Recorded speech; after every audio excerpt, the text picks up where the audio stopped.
रवा हफ्ते में चेयरमैन पीटीआई के 2 केसेस जो हैं वो बिला किसी वजह और नोटिस के इस्लामाबाद हाई कोर्ट के काज से जो है हटाए गए।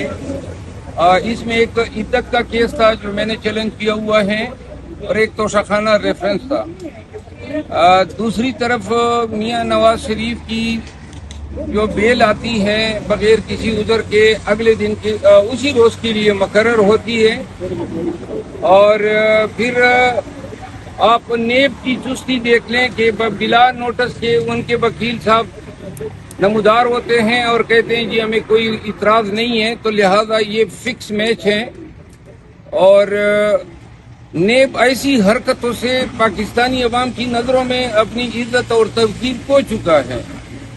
किस तरह ये इदारा इज्जत पा सकेगा कि अभी आपको नोटिस नहीं हुआ है और उस शख्स को आप फायदा दिलाने पहुंच गए जिसके साथ आपका मुकदमा है, जिसके अगेंस्ट जो है उसने आपके हक में जो फैसला है उस पर अपील दायर की हुई है।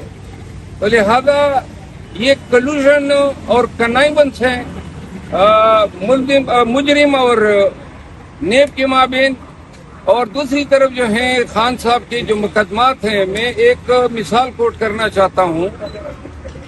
265C के जो कागजात दिए गए थे साइफर कोर्ट के ट्रायल जज साहब ने, उस ऑर्डर को मैंने चैलेंज किया था और उस केस की हियरिंग हर हालत में 7 दिनों के अंदर होनी थी, क्योंकि मंगल के रोज जो है वो ट्रायल केस मुकर्रर था जेल में।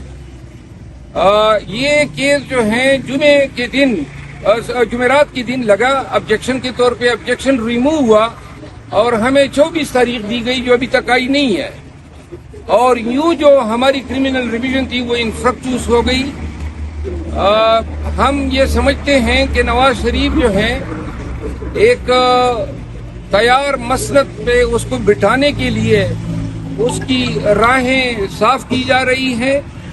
और कल जो इस पे एक मेंबर ऑनरेबल जज साहब ने जो ऑब्जेक्शन उठाया और जो रिमार्क्स दिए कि जी फिर अपील की क्या जरूरत है, तो इससे वाज़ेह है कि अदलिया ऐसे मुकदमात को किस नज़र से देखती है।